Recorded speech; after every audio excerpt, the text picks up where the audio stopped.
Assalamualaikum warahmatullahi wabarakatuh. Bismillah, walhamdulillah, wassalatu wassalamu ala rasulillah wa ba'd.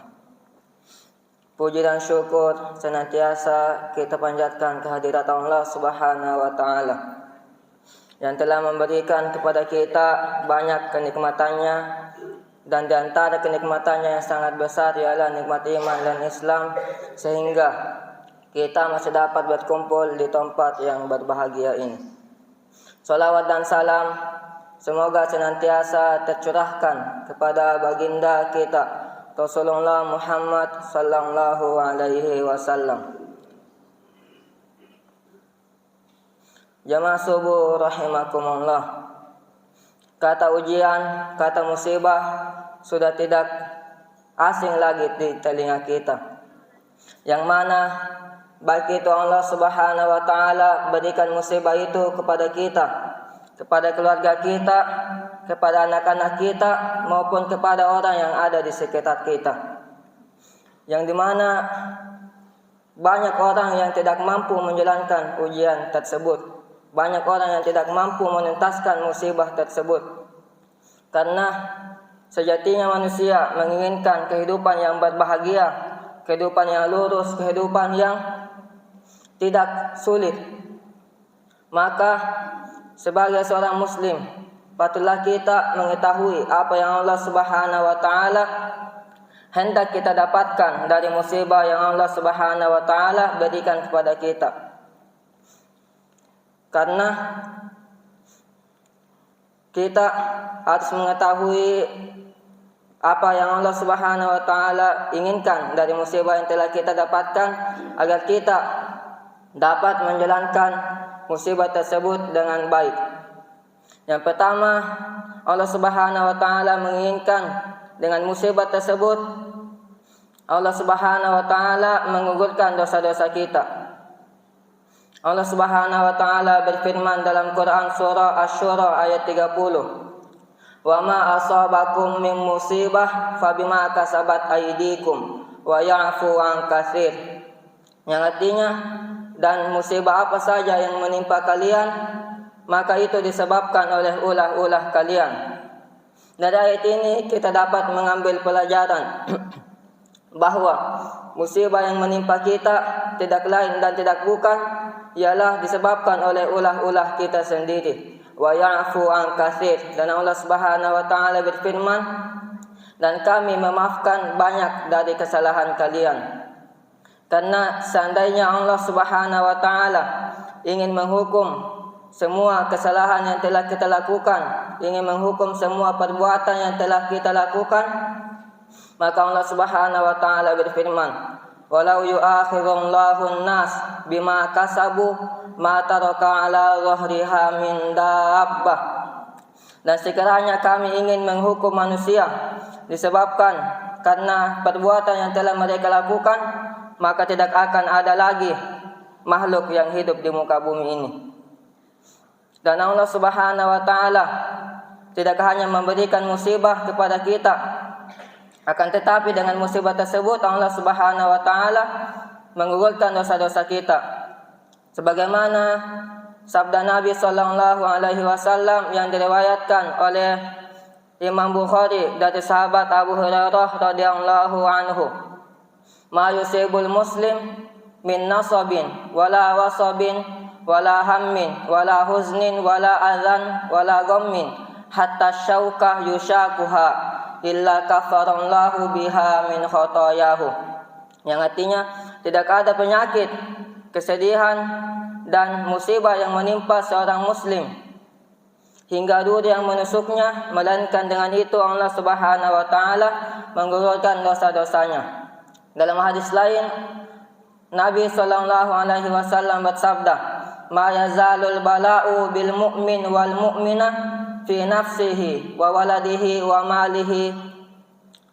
malihi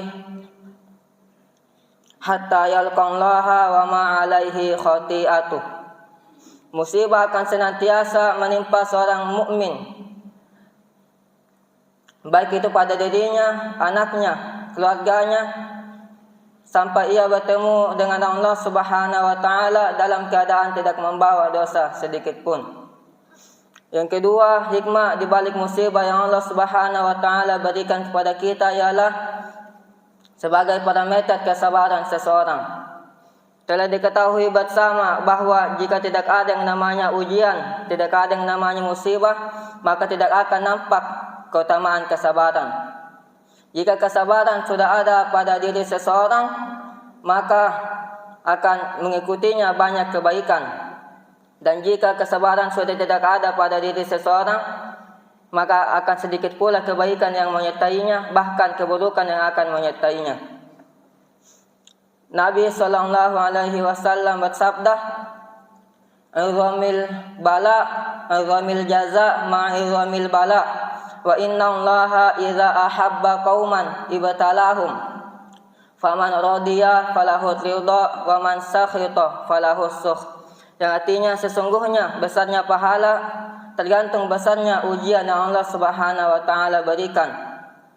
Dan jika Allah Subhanahu wa taala mencintai suatu kaum, maka Allah Subhanahu wa taala akan mengujinya. Maka jika kaum tersebut ridha atas ujian Allah Subhanahu wa taala, maka ia mendapatkan ridha Allah Subhanahu wa taala. Namun sebaliknya, jika kaum tersebut berkeluh kesah, jika kaum tersebut marah atas ujian yang Allah Subhanahu wa taala berikan kepadanya, maka dia mendapatkan murka Allah Subhanahu wa taala.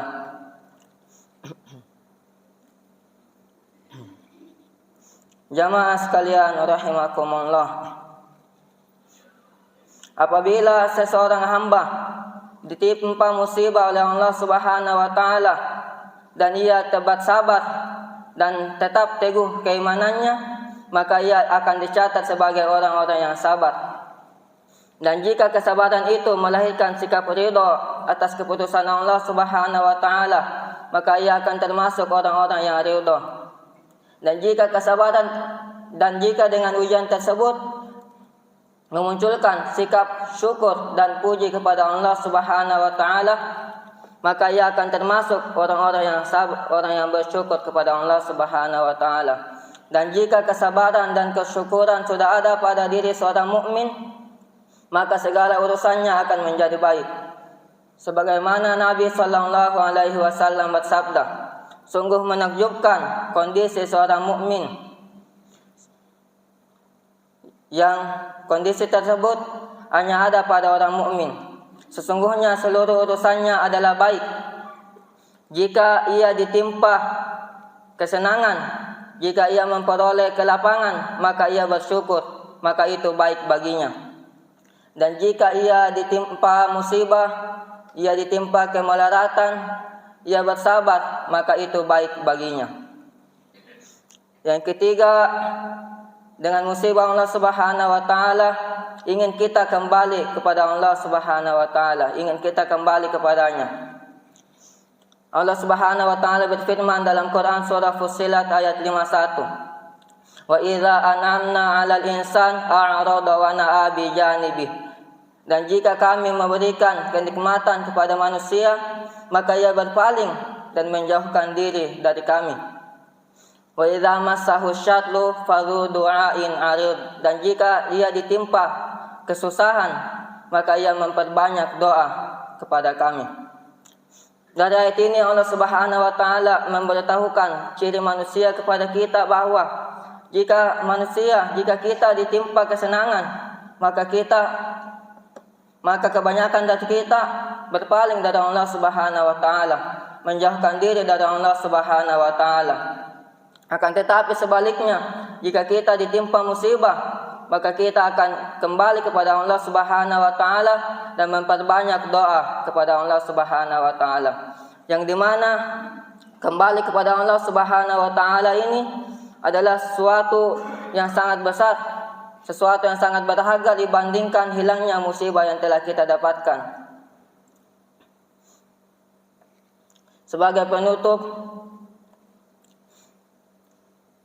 marilah kita memperbanyak doa-doa kita ketika kita ditimpa musibah oleh Allah Subhanahu wa taala, ditimpakan musibah oleh Allah Subhanahu wa taala.